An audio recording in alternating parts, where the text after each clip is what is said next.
I took the night shift at a small highway motel because I needed the money and the quiet. The owner, a tired old man named Carl, warned me about the isolation. Said most nights were dead silent, except when the truckers rolled in or when something strange happened around 3 in the morning.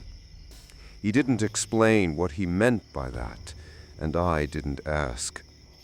The motel sat between two stretches of forest with a single road that looked the same in both directions. My job was simple: check people in, hand them their keys, and keep an eye on the security feeds. The monitors were grainy and flickered constantly, showing empty parking lots, hallways, and the vending machine corner. The first few nights were uneventful. A few travelers, some locals, nothing out of the ordinary. But around the 5th night, the feed from camera 4, the one pointed at room 7's door, started glitching. Every time I looked away, the door was open a little wider.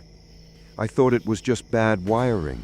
I even went outside to check, but room 7 was empty, door locked tight.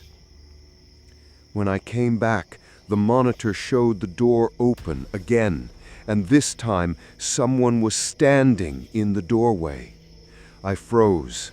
The figure was tall but wrong. Its head tilted too far to one side, like it was trying to listen through the camera. I blinked, and it was gone. I didn't tell Carl. I just unplugged the monitor. The next night, I kept the lights on.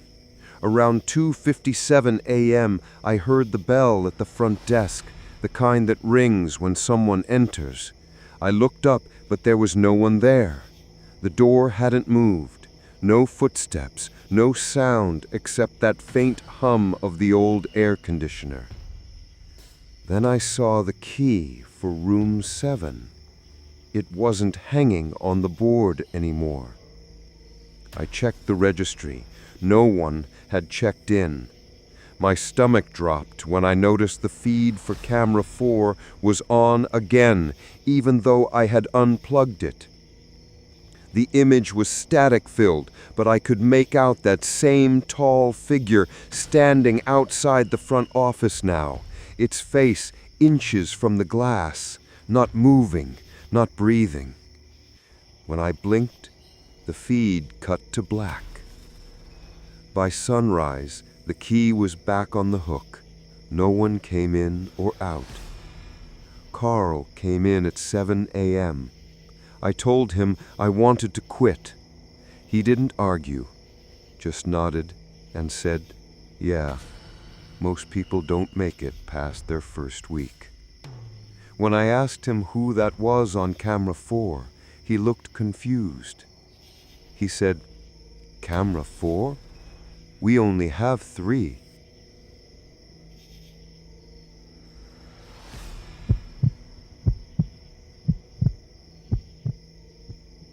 It was just after midnight when I left my friend's house. The drive home should have taken 15 minutes, but the GPS took me down a road I didn't recognize. No street lights, no signs, just a long stretch of asphalt between endless trees. After a few minutes, I realized I hadn't passed a single car. My phone had no signal. The only light came from my headlights, cutting through the dark. I figured I'd turn around at the next junction, but the road kept winding, curving deeper into the woods. Then I saw it. A car on the shoulder, hazard lights blinking. I slowed down. The driver's side door was open, but no one was around. I pulled up alongside and honked, thinking maybe someone needed help. No response. When I looked closer, I noticed the back seat door was half open, and there were fresh footprints in the mud leading into the woods, small, barefoot ones.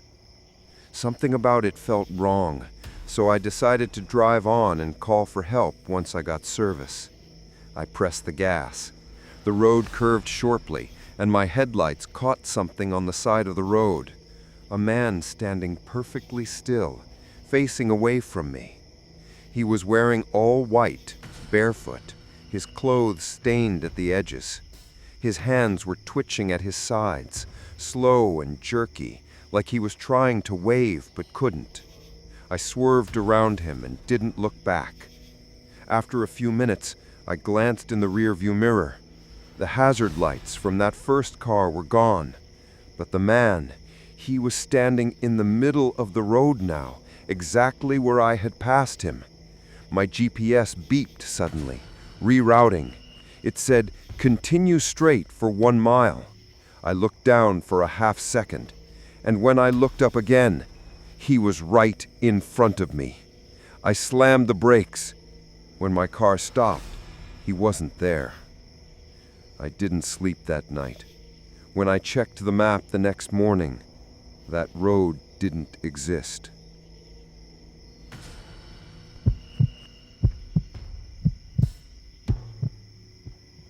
When I first moved to the city, I found a cheap basement apartment online. It was small, cold, but affordable. The landlord, an older woman named Rita, said it was perfect for someone who doesn't mind being left alone. The walls were concrete, painted a pale yellow that had faded into gray. The place always felt damp, even with the heater on. The weirdest thing was the small vent in the corner, covered by a metal grate humming faintly. Rita said it connected to the building's old ventilation system, nothing to worry about. But every night I'd hear something from that vent.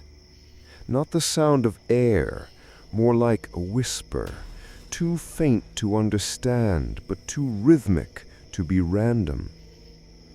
I tried ignoring it. Then one night, it whispered my name. I froze in bed, pretending to sleep. The voice was low, calm, familiar in a way I couldn't place. It said, "Calm down." There was no down from a basement. Still, I couldn't shake the feeling that something below me was moving. I put my ear to the vent. Silence. But when I looked through the grate, I saw something move in the darkness. I packed my things and left that same night. A week later, I went back to grab a box I'd forgotten. The door to the apartment was sealed shut with wooden boards. When I asked Rita what happened, she said, "Oh, you must be mistaken. That basement's been sealed for years. No one's lived down there since the flood."